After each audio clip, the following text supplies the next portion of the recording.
Welcome back to the Rethinking Politics podcast. Welcome to episode 14. We're going to be discussing equality of opportunity. And if that idea doesn't just strike you, if you're not just moved by that and like, oh, this is my favorite topic, equality of opportunity, it's because the implications of the phrase are well beyond what those words might convey. Indeed, equality of opportunity is beginning to be the phrase by which progress is described in different directions, in different circles. They've taken that phrase and they've said, what we want is equality of opportunity. And again, with similar to somewhat to our discussion on racism, these competing definitions are causing some confusion, and people are not following the implications of them. In part because equality of opportunity is meant to be separated from equality of outcome.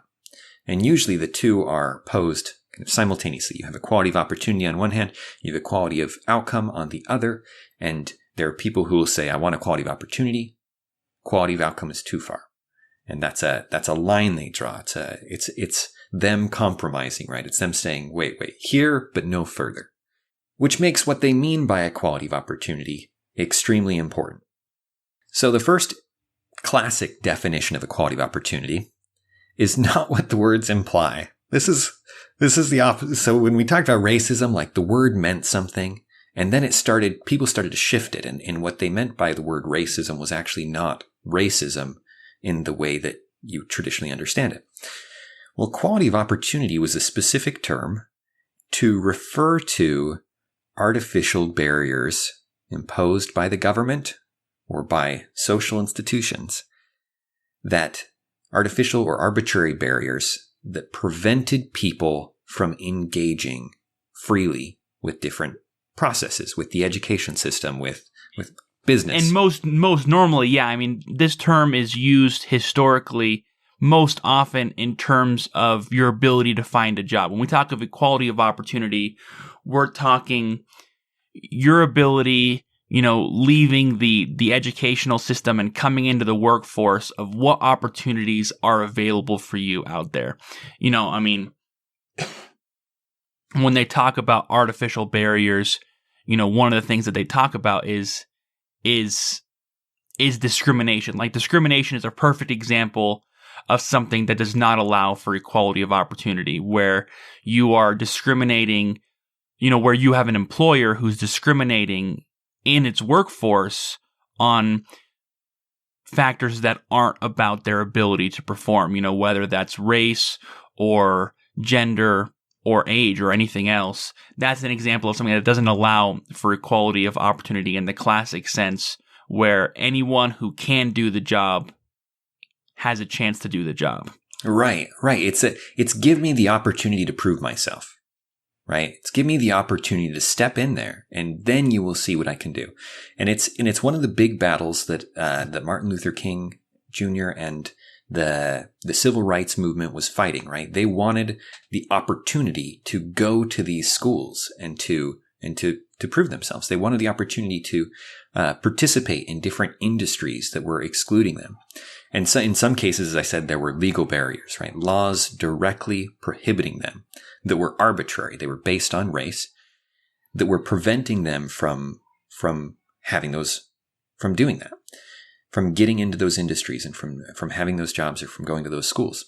In other cases, it was social groups, right? And so this was more cultural. The battle there was cultural, and they would try and change people's minds about it. And there's the anti-discrimination laws that attempt to address that. And all of that is an effort, in part, to have equality of opportunity, which is not, note that we never said at any point in this that they're being given something. Equality of opportunity in the classic sense, what it used to mean, was not at all about being given anything. Literally anything. You weren't given the job. You weren't given the opportunity. You weren't given, you weren't given a spot at the elite private school.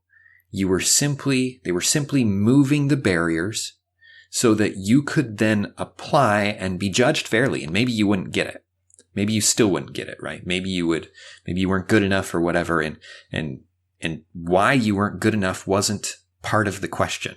It was simply, or in terms of trying to make it into that, to that elite graduate school, if you couldn't afford it, that would be, that would be a reason why you couldn't go, and they weren't, and in that term, they weren't saying, hey, pay for us to go to college. No, it was just give us the chance to pay ourselves and go. I mean, that there was no, it was purely just the opportunity, just the chance itself to go if they were able.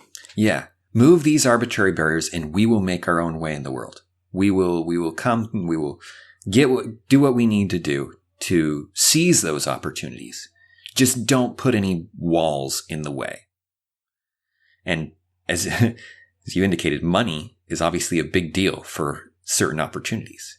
And that was the normal, the classic definition of equality of opportunity offered you nothing in terms of giving you money or giving you support to seize those opportunities. It was just about removing the barriers. Now, if you think about that and you think that's not what the words equality of opportunity mean, that's not what they seem to imply, that's fine. But it's important to know that that's what it used to mean. And that's what people used to argue for when they said, I believe in equality of opportunity. They meant we're going to remove all the barriers and we're going to let people solve life themselves, right? We're not going to put artificial barriers in their way. It was a negative state of opportunity, that nothing is artificially blocking you. Now, you might have all kinds of other things that block you in your personal life, but that was not part of the question. You can see where this would obviously evolve, right? As we get into the modern age, as we get into now in the discussions that are had now on this subject.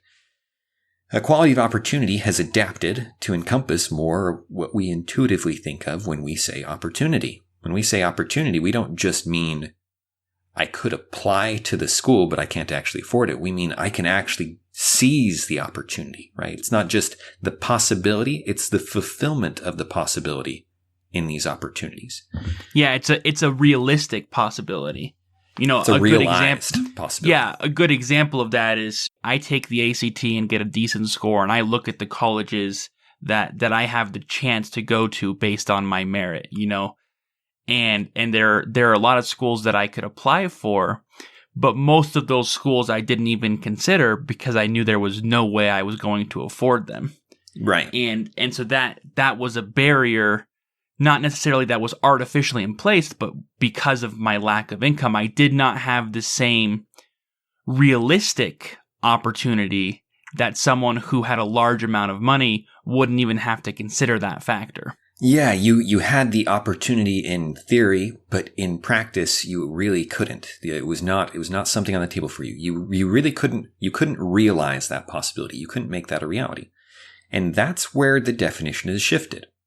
Now, when people talk about it, you hear there are a lot of this is how Joe Rogan uses it. This is how Sam Harris uses it. This is how Brett Weinstein uses it. This is how a lot of people who do podcasts, who are very famous, have lots of followers. This is how they use it. They are not talking about removing negative barriers. They're talking about changing things so that people can realize those opportunities. They can actually make them happen.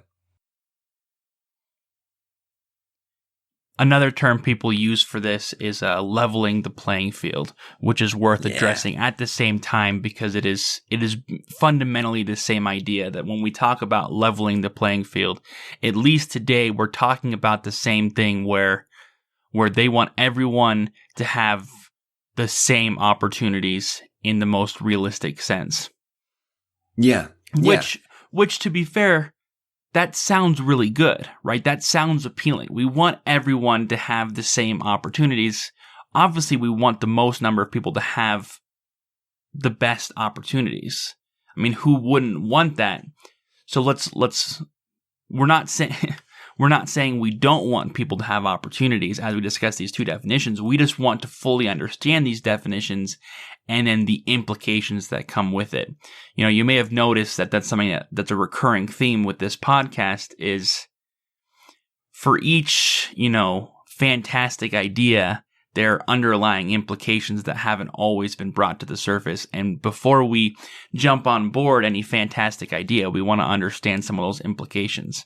Right. Well said. So this idea that's shifted is part of the modern movement of equality. And this is something that has become incredibly dominant. It's going to be incredibly dominant in this upcoming election, is this issue of equality. And it's not just, I mean, we started this episode by talking about racism, but it's not just in racism. It's also in terms of the economy, in terms of education, in terms of healthcare, in terms of voting. Everything has come down to an issue of equality to at least one of the two sides. And this is why people are discussing outcomes on such a regular basis, because when it comes to equality, often it is the outcomes that are what's discussed. What's interesting about the idea of equality of opportunity is that, unlike so many other discussions about equality, this one is not about outcomes. Equality of opportunity is not a liberal idea. Equality of opportunity is a much more universal idea than equality of outcomes, which is why equality of opportunity is such a powerful idea, because it's an idea that we all resonate with. And that's why it's so important that we understand it. So the first aspect of equality of opportunity that we want to discuss is the competitive nature of how it's described. When someone talks about leveling the playing field, they mean quite literally make the game fair. Yes, I mean, it is a straight up game reference. It is. And when you look at life as a competitive game, everyone's participated in some competitive game or another. And unless you're playing with someone vastly inferior in skill who needs a handicap, a level playing field is ideal. And especially at the highest levels, you don't give advantages, arbitrary advantages, to different NBA teams or to different athletic teams. It's silly. You level the playing field. You create a system that is as fair to both sides as possible. And that's how people discuss equality of opportunity. They say life is a competitive game. People are trying to rise as high as they can. They want to be as successful as they can. They want to achieve as much as they can. And some people are getting cheated in this game. They don't have the opportunities the rest of them have. And if they're getting cheated in this game, what's really important is they're not going to get the winnings, right? The winnings go to you compete so that you can win. And when you win, you get your portion of the prize. And first place gets a lot, and maybe second place gets some, however you want to divide it up among the winners. And the losers get none. And that's a really important fact. And and if the losers are getting nothing and the game isn't fair, then surely we need to level the playing field. Right. Yeah. It is a serious problem. It becomes a systemic problem that needs to be addressed systematically. And that way of perceiving life is so fundamentally wrong that to talk about life in that manner is to misunderstand the nature of success in life. It's to misunderstand wealth, how it's created, how it's distributed.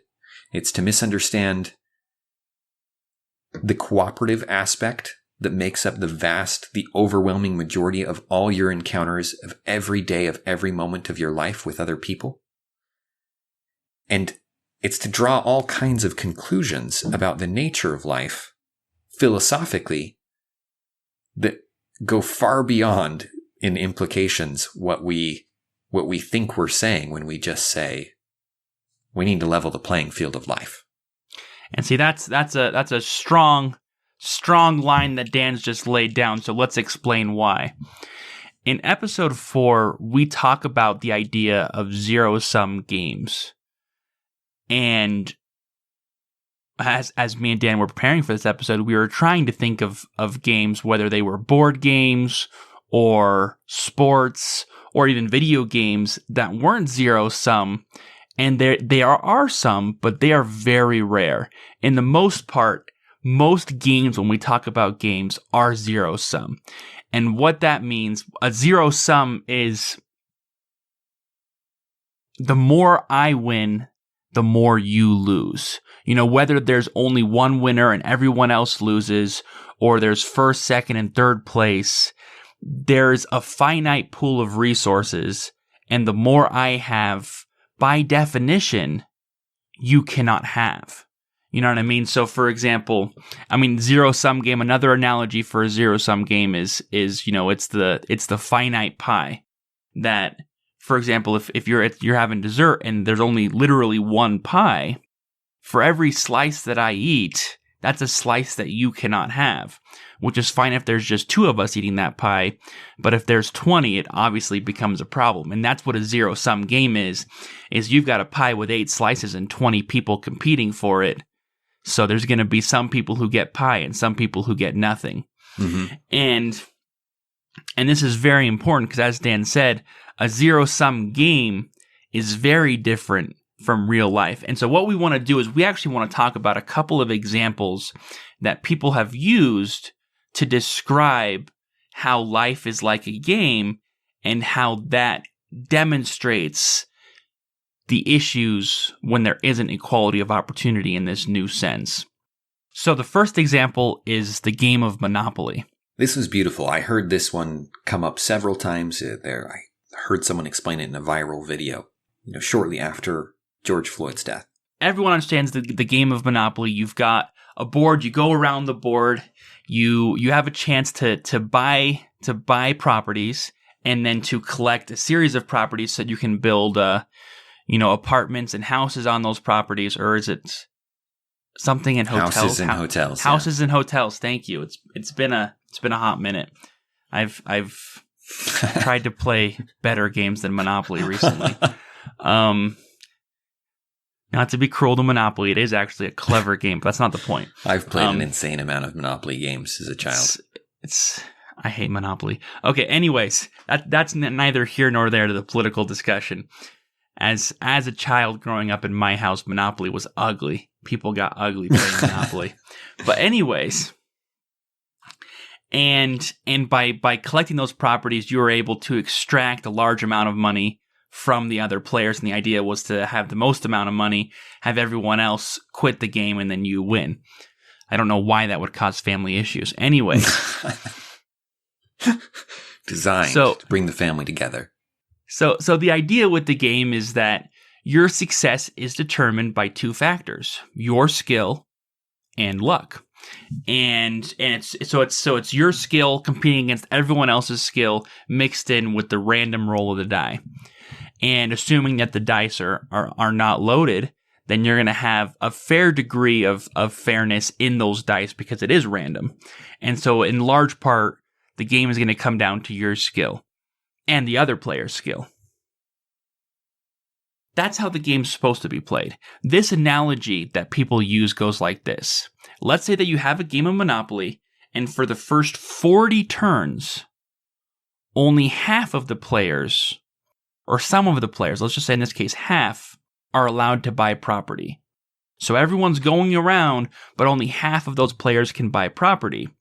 By the time everyone else can buy property, all the property has already been purchased, and on top of that, there are fancy bright red hotels on each of those properties, and all those players who weren't able to buy a property for the first 40 turns have no option but to pay the fines, pay the rent, as it's called in the game, and to the property owners until they're bled dry and are almost inevitably going to lose. Unless there is some kind of fluke, there's almost no way for them to win that game. The game has already been rigged. And you hear that analogy, and you're like, yeah, that is a serious problem. If the game has already been loaded, then how is it a game at all at that point? And that's the analogy they use when they say you have the rich kid with the rich parents who is white, who is male, who not only went to a prep kindergarten and a prep preschool and a prep preschool, but was getting read to when he was a year old in ways that the poor children never had that opportunity. And from the time he was a year old, he was given opportunities that they were not given, so that by the time he's 18 and applying to a college that even if the poor kid could get into, he could never afford, and by the time he's 22 and applying for that position, there is no competition anymore. That is the comparison between Monopoly and real life. Right. And is that the first 40 turns is not even your life, but your ancestors. That by the time you're born, the game is already set. And it's a powerful analogy. When you think of life that way, why wouldn't you get upset? If the game is literally set against you. No, and if the game's set against you, you have one option, right? You break the game. You reset the game. You change the rules of the game. If that's the situation you were in, if that's an accurate portrayal of where you were at, then you don't have other options. You walk away and go play a different game, or you change the game, or you cheat, or you do something. I mean, the game's already rigged. What's it to you to destroy it?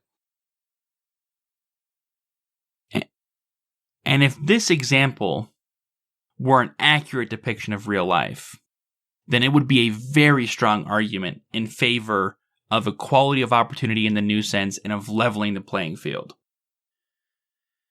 But here's where the example errs. Monopoly is nonsense. As a game, this game,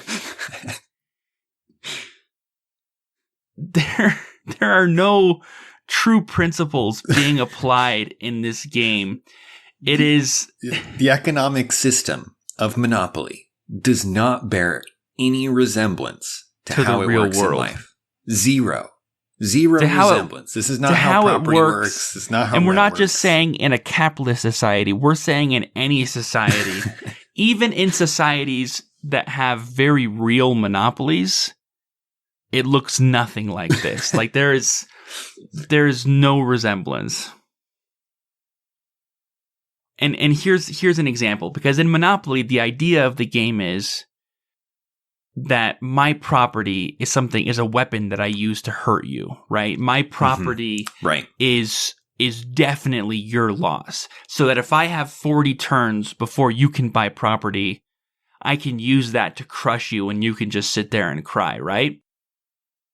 Here's an example from the real world. Bill Gates had earned his first $1 billion just soon after I was born, within a few years. And if Monopoly were accurate, as an adult, my options would be more limited because of the success that Bill Gates had. Because Bill Gates had hoarded the opportunity to learn about computers at a young age as they were growing, to make serious advances in computing, to start Microsoft and help play an instrumental role in the modern computer. And now I don't have the opportunity to do that. I can never help be a part of inventing the modern computer. That opportunity is dead and gone, right? And Bill Gates stole that from me. He stole it from you, Brad. He stole it from me. I will never have that opportunity. And think of all the property he's hoarded. He's hoarded that I can't have. No matter what I do, that property is gone. That $50 billion that Bill Gates has is gone. And that's how people think of it. I mean, that is a way people think about it. Here's the thing, though. Because of what Bill Gates has done, and because of Microsoft, yes, that one opportunity is gone. And it has been replaced by thousands upon thousands upon thousands of new opportunities that didn't exist when my parents were born and when my parents reached my age and were looking at what they were going to do. There are whole new fields of career opportunities that simply didn't exist. You know, we're sitting here on our laptops recording a podcast about our ideas, and that's something that we couldn't have done 30 or 40 years ago. You know, whether we had the income or not. I mean, here we're spending basically no money and trying to influence people. And that's an opportunity that I simply wouldn't have had 40 years ago. So no, the real world is not like Monopoly because of someone else's success. I'm not just faced with more opportunities. My life in itself is better off. My life has improved. My quality of living has improved because of people's successes. And that's not just from Bill Gates. That's from thousands upon thousands of others who have done countless unimaginable things that have made my life easier. Yeah, it's why the poor get richer. To a large degree, the reason the poor get richer every generation and have been for forever. And if you, there was a famous book not too long ago that claimed that the poor weren't getting richer, and so a series of studies were done, including that people who wrote that book had to redo the study after they realized that they were completely wrong. And even they were forced later to conclude that the poor are getting richer and have been steadily getting richer for a long time. And anyway, the whole story around that was crazy because people ran with that idea. They were like, yeah, the poor are getting poorer. They bought that completely. And to them, it seemed intuitively true. That's been a Marxist claim from the beginning, right? Because if capitalism works like Monopoly does, that's what would happen. Yeah, that's the poor would be continually getting poorer. Right, because every property is a weapon used against them. Every opportunity closed is a door that will never open again. And they would get squeezed and squeezed and squeezed until they had nothing. And that's when the proletariat revolution comes, right? That's when Marx said at that point, they will have nothing to lose and they will overthrow people. But if the poor are getting richer, that changes that. And we have to figure out why. And part of why the poor get richer is because, as Brad said, other people's success helps them. It doesn't steal from them. It doesn't crush them. It's not a weapon used against them later. It's something that actually improves the quality of their life. I've thought about it before. Would I rather live today? You know, right now I'm working in a warehouse. I'm basically the blue collar dream, right? And so I'm far from rich. But would I rather be me right now in 2020 working this blue collar job, or be a nobleman with a large amount of money, especially compared to everyone else in the 1400s? And the answer is always the same. I would much rather be me now than that nobleman. And I think about that nobleman's quality of life with his castle and his 30 servants, and my quality of life is better than his in every way. The only thing he had that I don't have is the power to dominate other people, and I am just fine without that power. Right. That brings up all kinds of moral quandaries. But you're right. In terms of the quality of his life. But in terms of what he actually has in quality of life, I win every time. The only way I don't win is in large tracts of land, but I have access to large tracts of land all around. There's nuanced discussions you can get into about how many horses he could own versus how many horses I could own. But in actual quality of life, the food I'm eating, my means of transportation, the bed I'm sleeping in, the technology that I have access to that he's never had access to. You know, I get to watch Stranger Things. And no matter how much money he has, he's never going to get that. Yeah, you could listen to any one of I don't know how many songs of a million artists, of a billion songs out there at any moment. When he had the one mandolin player playing his 12 songs, and he thought he was living large. Right. And you don't even have to go. You've thought about that's interesting. You've thought about the nobleman. I've often thought, would I rather have been a millionaire 30 years ago than where I am now? And every time I end up concluding I'm better off where I am now. I'm better off with the information at my fingertips of the internet, which costs me almost nothing, which literally could cost me nothing. I could go to a library. That's a quality that improves my life in ways that no amount of money 40 years ago could have. Could have, yeah. That's an excellent point. And that's just like if you don't see the connection between that and Bill Gates' success and the success of other people, you're missing the thing that makes that possible, that makes that a reality. And it's the economic success of the other people around you that are supposedly taking your piece of the pie. Like with having done almost nothing, am better off than any previous generation has ever been in the best of circumstances in those generations. And let that sink in for a minute, because it's a so highly underappreciated fact. It really is. It really is. Which brings us to our second example. Second example, and this one is actually used, at least from what I've seen this example used fairly often. And this is the example of life as a race. And the idea is that life is a race on a track, and we want it to be equal. But in reality, all the advantages of wealth, education, connections, race, and even genetics, they all play a part, and they're the equivalent of some racers, for example, starting long before the other racers are allowed to start, of them being on a track that's clean while everyone else's track is uphill both ways, of them racing when it's sunny and bright outside and everyone else racing with storm clouds ahead, of them being allowed pit stops to rest while the others have to keep going. These are all just examples of how it's been portrayed, of all these benefits that they get that make it not a fair race. Can I add one more?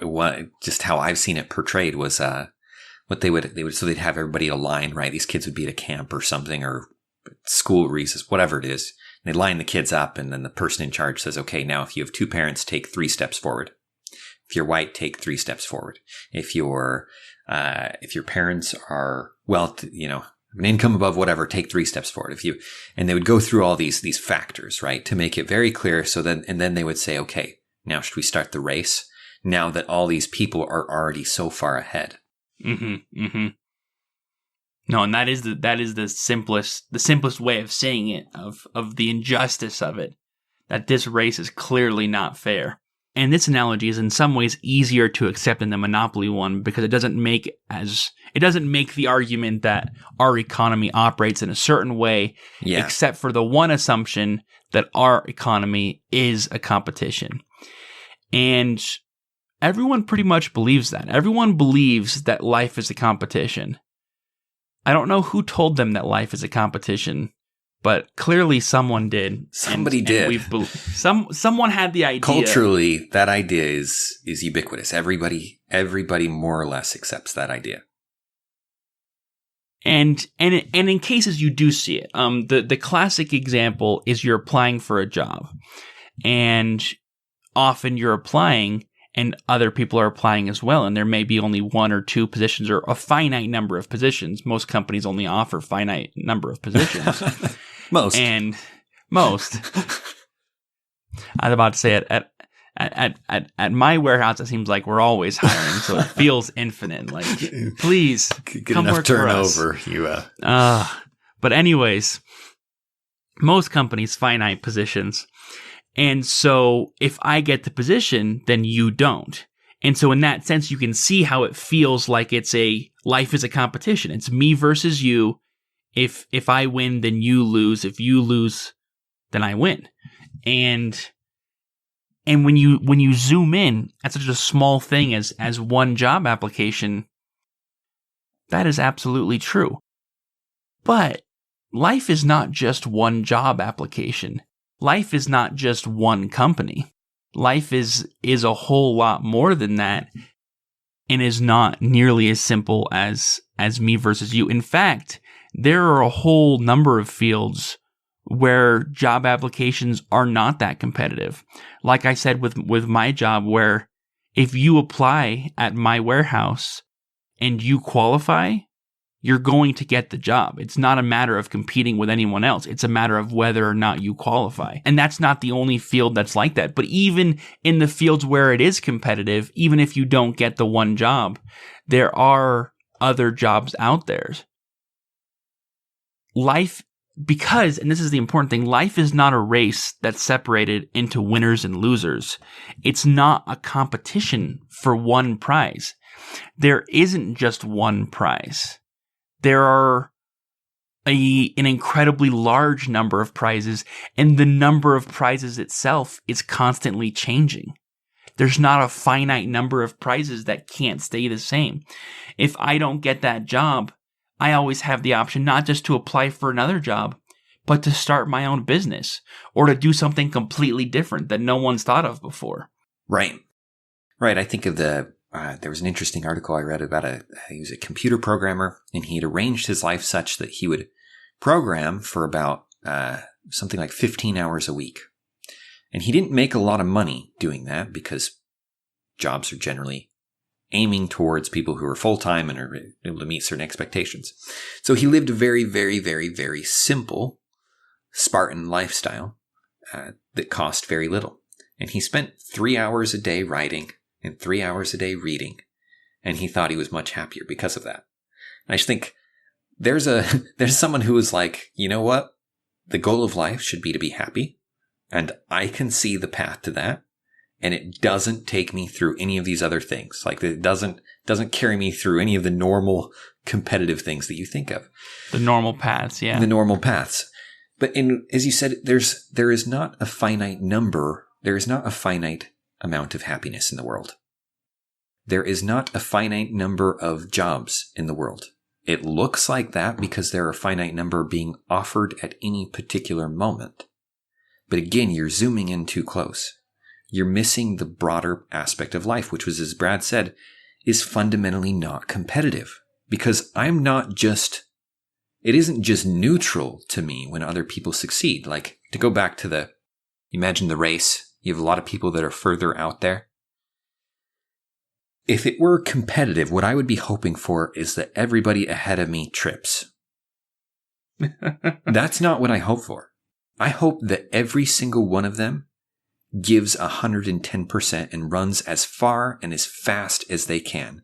Because the further they run, the better it is for me in the long run. The faster they run, better it is for me in the long run. The more people like Bill Gates, the better it is in the long run. Because we are literally creating wealth.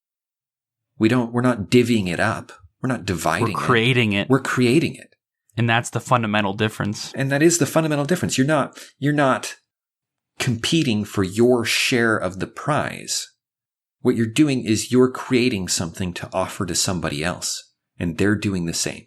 And the more they create, the better off you are. Because they can then offer more of it to the world. They can offer more of the it can be literal hard goods they produce, but I'm thinking more abstractly. The more kind you are, the more of all the abstract qualities of character as well as the economic things. It's true in both spheres. It's that the more you are and the more you could become, the more you end up doing for other people.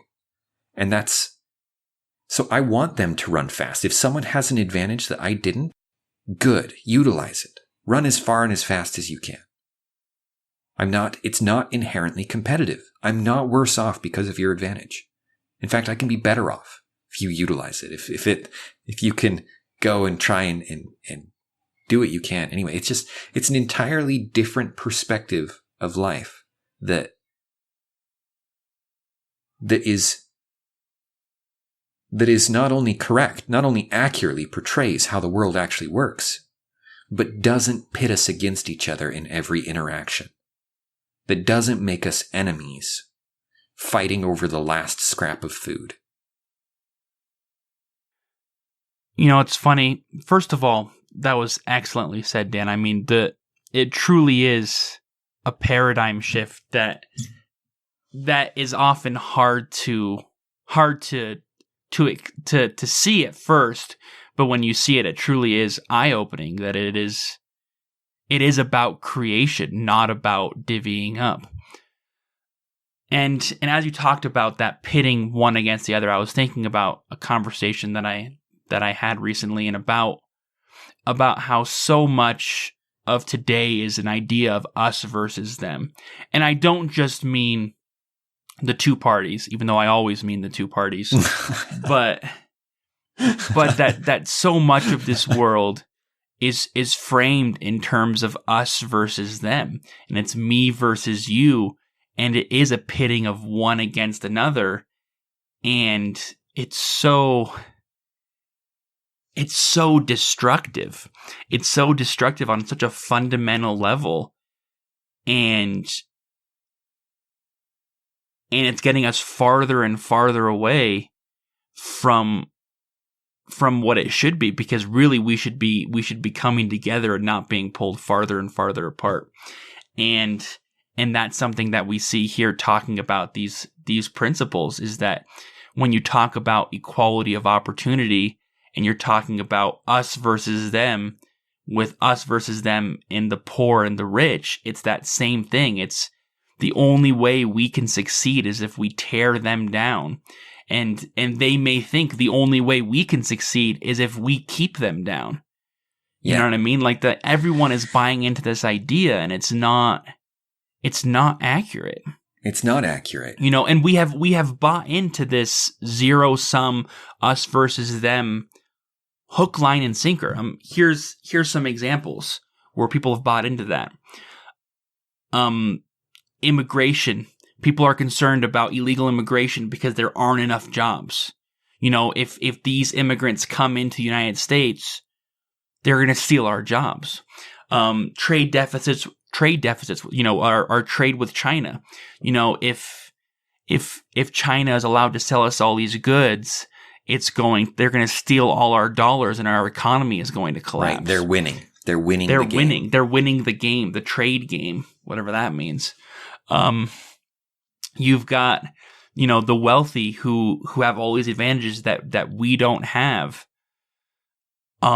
Jobs in general, the whole idea with jobs is such a zero-sum game. You know, the people believe that the employees believe that it's either us or the company, that only one of us can win, even though the only way either of them can win is if they're both winning. And then employers do the same thing, where they're like, we have to defeat these employees if we want to win, you know, and then the government is like, no, we have to secure jobs for everyone. I just think sometimes of how miserable it would be if we really did think constantly in terms of competition, so that when our neighbor gets promoted at work, we're upset. You know, when a friend starts a business, we think there's an opportunity that's been seized there and it's now closed. That's been stolen from me. There's some potential in my life that you just closed. Like, how dare you start that business? And if you thought that every time someone was successful at something, that robbed you in some way, they're hoarding or they're stealing or they're pushing you down, you really have made an enemy of mankind. You would end up, you take that to its extreme, and you would end up concluding that your life would be best if you were alone somewhere. Yeah, completely cut off from the world, so no one could steal your opportunities. Right. And if that were the best way, I suggest you give it a try and see what your quality of life is like. And not just your social life, but your economic life. Because you could be put on a continent and have all of the land. Literally, even all of the stuff that's there currently. All the factories, all the apartments, all the mansions, all of it. And see how well you live. It's amazing that the lack of appreciation people have, the absolute blindness that people have with regards to how other people working productively benefits them directly, benefits them in ways that are countless and innumerable. It's what structures the world around you and offers you the opportunity to go bowling if you feel like it. Like that doesn't exist if you don't have that. It doesn't exist without other people being successful. It doesn't exist without people creating these things. And it's a beautiful thing when you see it for what it is and you say, wait a second, this idea of creation in life as the driving force of progress and of wealth and of happiness and these other things, that you can create your place in the world. You don't have to steal it. You don't have to push someone else out of the way, kick someone else down to do it. So the point that we're trying to make here is that, first of all, this idea of inherent competition really isn't there. And so when you take that back to the idea of equality of opportunity, what it means is that equality of opportunity is really a false goal, because it's not about equality. It's not about how much I have versus how much Bill Gates has. It's about how much we're able to create. And so it's not about leveling the playing field. It's about expanding the playing field as much as is physically possible. And if your goal really is equality, and that's your primary virtue, if your main goal is that you want everyone to be equal in their chance to succeed, so you want everyone to start the same, you want a true meritocracy where it is everyone's merits that allow them to rise up and be successful, not just in every field, then I recommend you go read Plato's Republic, because in there he will give you your best option for what that will look like, and you are not going to like the dystopia that is that is described there. That is created to sort people into the best opportunities for them. Because that is the only way to create a true equality of opportunity. Is first thing you have to do is remove all children from their families, and then you have to educate them in exactly the same way. You cannot allow any bond to be created between any teacher or student, because that can give the student an advantage. And you go from there, and it doesn't get any better from there. I mean, if that's not concerning, I don't know what is. But that's how you would do it. That's how you would create a system where it's perfectly fair. Where it's perfectly fair. Because even in, let's say, if you want to go back to two farmers who are just trying to produce resources, they're not competing at all. They're not even close to each other. And they're just trying to defeat nature in order to produce. And which is, in such a true sense, a testament of their skill, right? Their skill and ability will determine how far they're able to get. Except one day a storm comes through and wipes out one person's farm and destroys half their crops, and nothing happens to the other farmer. Has nothing to do with their skill level. That's just life. Life is not fair. And it's, ask 12-year-old me may have had a hard time with that concept, but life is not fair. The more I've seen it, life is not fair. And it's not, it's never going to be fair, no matter how much we try and artificially make it fair. Now, that does not mean we cannot remove the artificial barriers that stand in people's ways, because there are still artificial barriers that stand in people's way. And one barrier that we'd like to talk about, there are definitely more, but one barrier we'd especially like to talk about here that seems to get overlooked in this discussion is government regulation. Government regulation gets in the way of true creation and true success in ways that people never even think about on a regular basis. Here's some examples of what I'm talking about. You want to braid people's hair in your own home as a small business. Well, and by small business, we mean you know some people and they're willing to pay you money for it. Yeah. We're not talking like you take out a loan. We're talking like they come wandering over and there's an exchange of money. And there's an exchange of money, because these are the kinds of businesses that have amazing potential that fall apart because of regulation, because you're going to require a license and hundreds upon hundreds of hours at an accredited school before you can do anything. And if you don't have that, then you can't do it. You'll get shut down.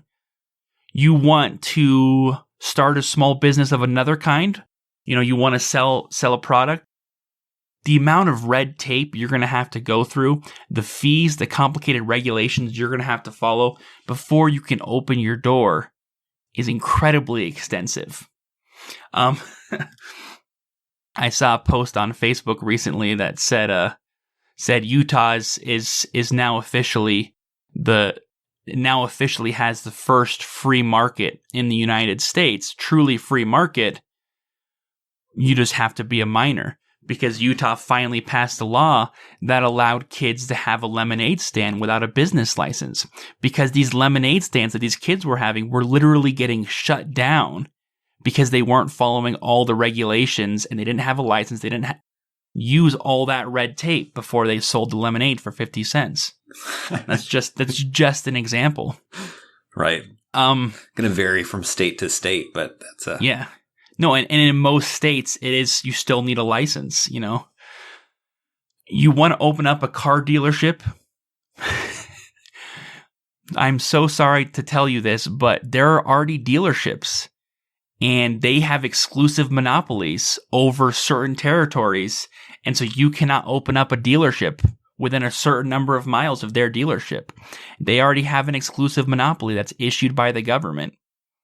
So feel free to open it up in a rural area where no one lives. Yeah, I'm sure lots of people will come to your car lot out of town. Should be fine. Should be fine. And I know what some of you are thinking is, oh, well, these examples are all classic examples of how the liberal agenda is destroying America. Well, bear in mind, all of these examples are specific examples from the state of Utah, which has had a Republican governor and a supermajority in the Congress for years now. And for years, I think forever. Is there ever been a time? No, they've had some Democratic governors. That's true. They've had some Democratic governors, but you're right that the legislature has been Republican for a long time. Massively Republican. But no, this is, and I bring that up not necessarily as an attack on Republicans. I bring it up to make the point that regulation, this overreaching government regulation, is an accepted idea universally. That's just the way the world works now. And people just assume that's how it's going to be forever. It's not a party issue anymore at all. Yeah, which is interesting, because I think if you were to ask people, did we achieve the goals of classic equality of opportunity, where what we wanted to do is we wanted to remove arbitrary barriers? And from the examples you gave, I mean, if braiding your hair requires you to go to an accredited school for hundreds of hours and spend thousands and thousands of dollars before you can do that, I would say no. No, we have not removed all the arbitrary barriers that should be removed that block people from engaging in activities that would make their lives and the lives of the people they're doing it with better. Children should be able to have lemonade stands. You should be able to open up a car dealership if you acquire Adults the proper should be able to have license. lemonade stands. I turned 19 and I turned 19 and I want to sell lemonade, and now it's a crime. How does that make any sense? No, it is interesting, because we've moved from that equality of opportunity, which was never achieved. I mean, in some ways there were breakthroughs in terms of race. There were major breakthroughs. Good. But if you think that solved it, we've declared victory far too early. And now we've moved to this other kind, this equality of opportunity, where we not only need to let them have the lemonade stand, but we need to let them have a successful one, or pay for the lemonade stand, or make sure that every kid has their own lemonade stand. Right? These things that are now into a different sphere that may or may not actually be beneficial. Absolutely. And the thing is that if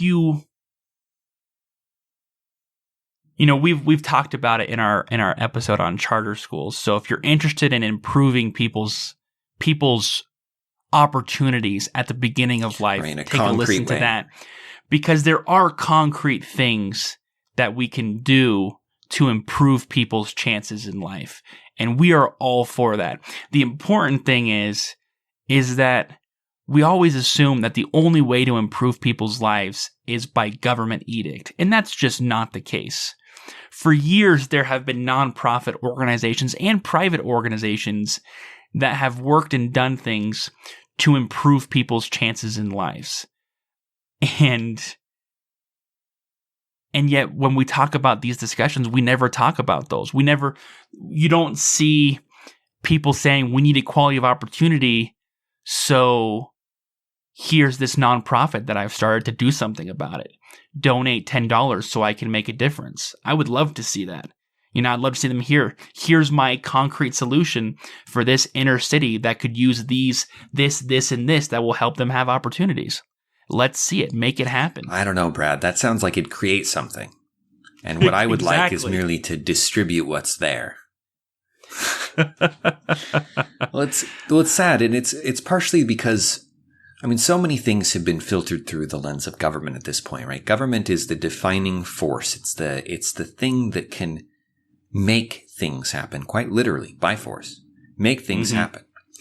And if you use that lens, if you decide that the way to progress through life is through the government, you are in that zero-sum game. Because the government the government is a zero-sum game. It is a zero-sum game. The government does not create, it redistributes. And so if you go down that route, which culturally we are embracing, we are when someone says there's a problem, great. The next question is, what should government do about it? It's not what should be done about it. It's what should government specifically do about it. Absolutely. Which puts you into a zero-sum game. It puts every societal interest into dividing up the pie. And so you're just deciding how much more than the other things. Who's going to get screwed over? What interest is going to get pushed down so that we can satisfy this interest? And that's how people frame equality of opportunity. It's a miserable viewpoint that doesn't reflect how life works and how it should work. It doesn't reflect the reality that life is fundamentally cooperative, and that for every instance you can point to in your life where you are competing with someone directly, you could point to literally 10,000 others where you're cooperating. Almost every interaction you have with people on a day-to-day basis is cooperative. Absolutely. You go to the store, you go to the gas station, you talk to your neighbor, you wave to people, none of these, life is not fundamentally competitive. Government is. And if government is the tool by which we act in the world, you have made everyone else an enemy. Your goals can only come at the expense of their goals. And that's exactly right, Dan. And if you actually want creation, if you want growth, if you want expanding opportunities, the market is there. All you need to do is stop thinking in terms of zero-sum game, stop using the government as our primary tool, and move back to the market where new ideas, new technologies, and new ways of doing things can revolutionize the world for all of us. And that's what we would like to see. Thanks for listening.